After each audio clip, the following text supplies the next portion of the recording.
प्यारे बच्चों, हम पढ़ रहे हैं एथिल अल्कोहल, जिसमें कि हम एथिल अल्कोहल के बनाने की विधियाँ पढ़ चुके हैं। और आज हम पढ़ेंगे एथिल अल्कोहल के रासायनिक गुण।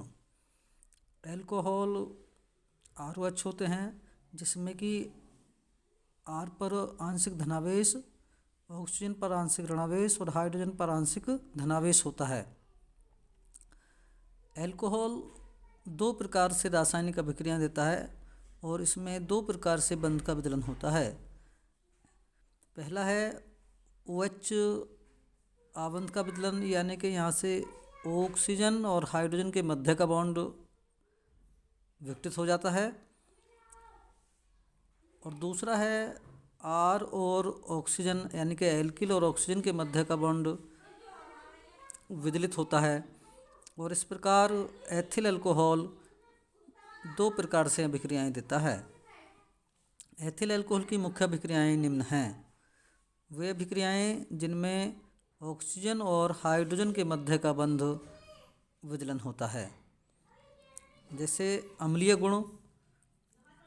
अल्कोहल दुर्बल अम्लों के समान व्यवहार दर्शाते हैं। अल्कोहल क्या होते हैं? अल्कोहल दुर्बल अम्लों के समान व्यवहार दर्शाते हैं। जैसे हम देखेंगे C2H5OH, इसमें यहाँ से ये हाइड्रोजन निकल जाता है और C2H5O माइनस और प्लस में H प्लस, यानी कि एथोक्साइड आयन मिलता है। हमें क्या मिलता है? Ethoxide ion. C2H5O minus ethoxide ion मिलता है और H प्लस रिमूव होता है। अगर हम अल्कोहल के अम्लीय लक्षण की बात करें, अम्लीय गुण की बात करें, तो प्राइमरी अल्कोहल अधिक अम्लीय होते हैं सेकेंडरी अल्कोहल की तुलना में, और सेकेंडरी अल्कोहल अधिक अम्लीय होती हैं टर्सरी अल्कोहल की तुलना में। यानी कि फर्स्ट डिग्री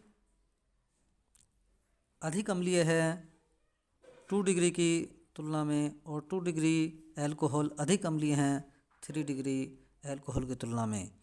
यानी कि ये इसका अम्लीय क्रम है।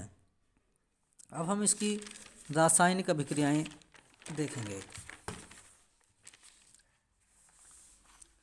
सक्रिय धातुओं से क्रिया। एथिल अल्कोहल सोडियम पोटेशियम जैसी सक्रिय धातुओं से अभिक्रिया कर सोडियम पोटेशियम एथोक्साइड बनाता है और हाइड्रोजन मुक्त होती है, H2 मुक्त होती है। ग्रिग्नार्ड अभिक्रमक से क्रिया देखेंगे। ग्रिग्नार्ड अभिक्रमक RMgX होता है। अल्कोहल ग्रिग्नार्ड अभिक्रमक से अभिक्रिया कर एल्केन देते हैं, यानी कि ग्रिग्नार्ड अभिक्रमक का एल्किल समूह अल्कोहल के हाइड्रोजन समूह से अभिक्रिया करके एल्केन बनाता है और प्लस में बनता है ROMgX, जैसे कि C2H5OH प्लस CH3MgBr। यहाँ से CH3H, यानी कि यहाँ से मैथेन बनेगा, मैथेन CH4 बनता है और C2H5OMgBr निकल जाता है।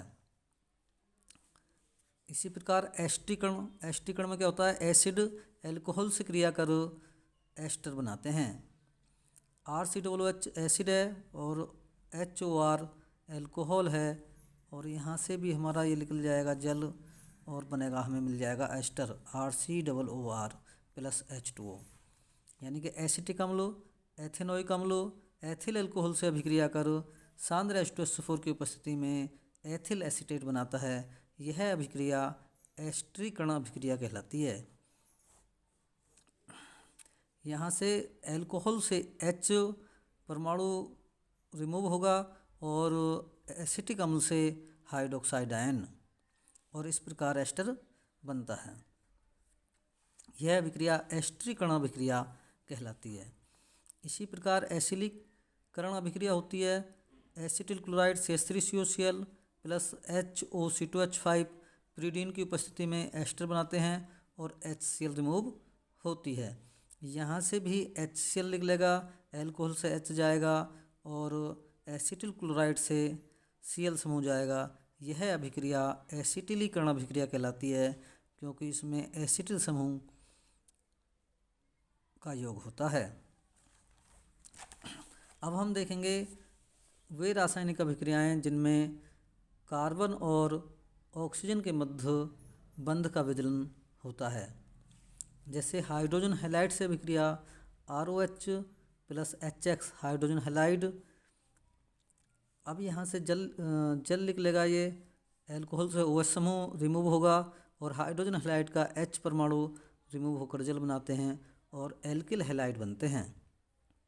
जैसे C2H5OH प्लस HBr, ये जल निकल जाएगा यहाँ से और हमें मिलेगा यहाँ से C2H5Br ethyl bromide plus H2O।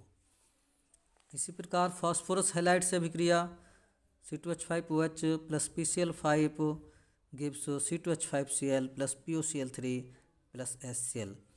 Ethyl chloride, phosphoryl chloride और हाइड्रोजन क्लोराइड बनते हैं। थायोनिल क्लोराइड से अभिक्रिया ROH plus SOCl2 thionyl chloride होता है, जिससे अभिक्रिया कर RCl alkyl chloride, sulphur dioxide और HCl मुक्त होते हैं।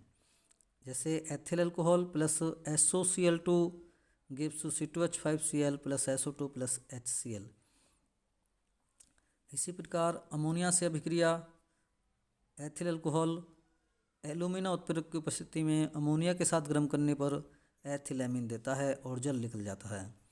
यह अभिक्रिया इस प्रकार होगी C2H5OH प्लस HNH2, NH3 में H परमाणु होता है जो कि एल्कोहल के OH समूह से अभिक्रिया कर जल बना लेता है और एथिलैमीन प्राप्त होती है। आगे हम देखेंगे निर्जलीकरण। CH3CH2OH एथिल अल्कोहल होती है जो कि H2SO4 के साथ गर्म करने पर एथिलीन और जल देती है। यानी कि यहाँ पर सांद्र H2SO4 की उपस्थिति में एथिलीन से जल का निराकरण होता है, इसलिए यह अभिक्रिया निर्जलीकरण अभिक्रिया कहलाती है। इस अभिक्रिया को हम इस प्रकार समझेंगे। CH3CH2OH ये एथिल अल्कोहल है, कंसनट्रेट H2SO4, तो यहाँ से HOH जल निकलेगा और हमें मिल जाएगा CH2 डबल बॉन्ड CH2, यहाँ पर डबल बॉन्ड शिफ्ट होगा और एथिलीन मिलेगी। मोस्ट अभिक्रिया बोर्ड में पूछी जाती है। एथिल अल्कोहल का निर्जलीकरण। एथिल अल्कोहल का निर्जलीकरण करने पर एथिलीन प्राप्त होती है। ईथर का निर्माण। एल्कोहल एल्यूमिना उत्प्रेरक की उपस्थिति में एल्कोहल के दोनों गर्म करने पर ईथर देते हैं। जैसे एथिल अल्कोहल और एथिल अल्कोहल का एक अणु इधर लिया हमने, एक अणु इधर लिया, तो यहाँ से हमें मिल गया जल निकला है HOH और ये हमें मिला C2H5O C2H5 प्लस H2O, यानी कि die ethyl ether. Ethyl alcohol के दोनों एल्यूमिना उत्प्रेरक की उपस्थिति में गर्म करने पर डाई एथिल ईथर देते हैं। इन सभी अभिक्रियाओं में हमने देखा कि एल्कोहल से OH समूह का रिमूव होता है, अर्थात एल्किल और ऑक्सीजन के मध्य का बंध विदलित होता है और अभिक्रिया संपन्न होती हैं। एथिल अल्कोहल के उपयोग। एथिल अल्कोहल के मुख्य उपयोग निम्न हैं। जैसे शराब बनाने में एथिल अल्कोहल का मुख्य उपयोग औद्योगिक क्षेत्र में शराब बनाने में किया जाता है। दूसरा है इंजनों में पेट्रोल के विकल्प के रूप में। तीसरा देखेंगे पेंट, वार्निश, रंजक आदि के विलायक के रूप में। ऑटोमोबाइल रेडिएटरों में एंटी फ्रीज के रूप में भी एथिल अल्कोहल का उपयोग किया जाता है। इस वीडियो में हमने एथिल अल्कोहल की मुख्य अभिक्रियाएं पढ़ी। आगे हम एक मुख्य कंपाउंड फिनॉल पढ़ेंगे। Thank you.